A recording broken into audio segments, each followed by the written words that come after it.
Jealousy is one of the most powerful directional signals on the planet. Because you're only jealous of people that are doing things or have things that you actually want. It's impossible to be fake jealous. Whatever you're jealous of is hitting something deeply personal. Fucking pay attention to it. Instead of stewing in it, go, oh, flip it. How could I take those things that I'm really now really inspired by and take action and go get them in my life? Because the thing about jealousy is, it's just your inspiration that's blocked. Most folks know what they dream about and what they want. And yet, they're spending all of their time and energy arguing against what they want. And so you can have all these epiphanies. I hope that when somebody listens to our conversation and watches this, that they have a massive aha moment. But it's not going to mean shit if you don't take action and do something about it. The aha moment is the door that opens. But your new life does not begin unless you fucking step through the door. I keep going. I am saying I believe in myself. Tearing yourself down over the shit that you've done, it's not going to empower you to change the patterns that are keeping you stuck. People will cheer for you and me. They won't cheer for themselves. I'm the same way. The point of the story is it's so easy to see what somebody else should do. It's so easy to cheer for somebody else. We all do that, right? We cheer for our favorite sports teams. We follow our favorite influencers and authors. We plan birthday parties for our friends. We take on extra work from our colleagues. We support everyone around us. We do not know how to do it for ourselves. The most motivating force in the world, on the planet, based on research, hands down, is empowerment, encouragement, support, and celebration. And for our entire lives, we have outsourced that to somebody else. And that moment in the mirror every morning could be a profound moment where you lift yourself up and you check back in with your intention.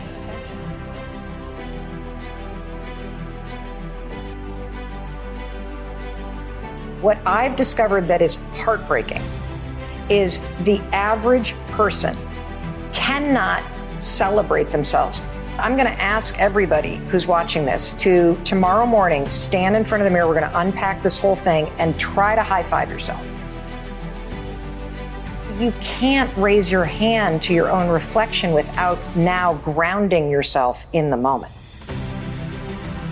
Instead of going, I got this, let's go, and high-fiving yourself to step forward, most of us go, I don't know if I'm worth it.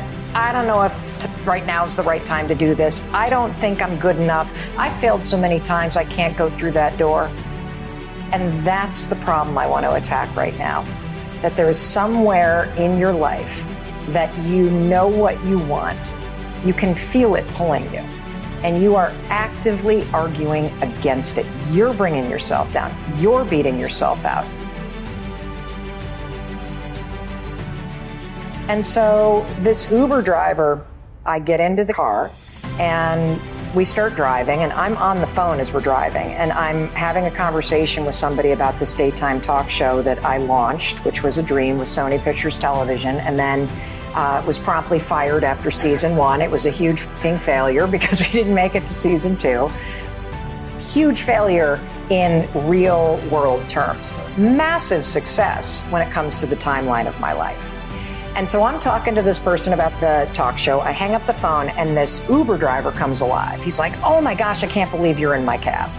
And I'm like, why? And he says, because I want to talk to you about something. I think you can help me. And I'm like, great, how can I help you? And he says, I have a dream of being a Oscar-winning actor and creating opportunities for other Black and Latino men to do the same in acting. And I'm like, freaking fantastic. What the fuck are you doing in Dallas? Right? You know, the guy's 25. And so I go, you know, the game is in New York and LA. I mean, sure, you can act, you can write stuff, you can be here in Dallas, but why are you not in LA? Why are you not in New York? And he's like, you're right. I need to move to LA. Like, why not?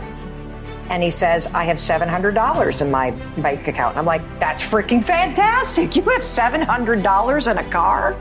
Dude, drop me off and get driving. What are you waiting for? And so we have this whole conversation, and I write about it in this book, where I am actively arguing for his dream, and he is actively arguing against his dream. And what is so sad is throughout this conversation, Tom, he's like, you're right. $700 could get me there. You're right. I am only 25. You're right. If I keep thinking about what I want to be doing, I'm not only going to drive in circles, my whole life is going to spin in circles as I think about what I want and I don't do shit about it. And then you are going to find yourself not at 25, but at 45 or 65, and you're going to be so filled with regret that you never fucking put a bet on yourself.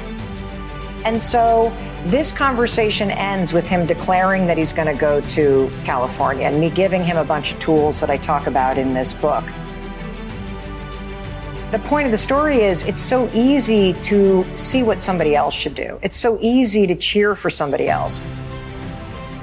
We do not know how to do it for ourselves. When somebody high fives you, you feel seen, you feel heard, and you feel like somebody has acknowledged you for the unique person that you are. One of the biggest objections that people had to standing in front of the mirror, take a moment, look at yourself, and then raise your hand, is people said over and over and over again, I haven't done anything worthy of high-fiving. High-fiving feels like a celebration. I don't have the number on the scale that I want. I don't like my bank account. I don't enjoy what I do for a living. I've made a shitload of mistakes. I'm struggling with trauma. I don't have anything to celebrate. And what I realized is people are making a fundamental mistake. You are withholding the very support, empowerment, and celebration that you need to change and to do the hard work and to face the things that you're scared of. And that's why you're not changing. Because if you can't stand in front of the mirror and raise your hand and high-five yourself just because you got your ass out of bed and you're breathing, you will never get what you want in life. Is the negative shit you're saying and the support that you're withholding helping you feel better? If it's not, try this. Try celebrating yourself 5 days in a row. Literally, try starting your day by waking up and raising your hand and high-fiving yourself in the mirror just because you're breathing. So if you just are like, I'm doing the best I can, that's pretty empowering if you think about it. Or I can learn from this. Or this is temporary. I'll be okay. Those sorts of things are little ways to high-five your mind instead of, again, going low. You got a choice. Do you take yourself down or do you lift yourself up? That's where it begins. It begins with you. It begins with you.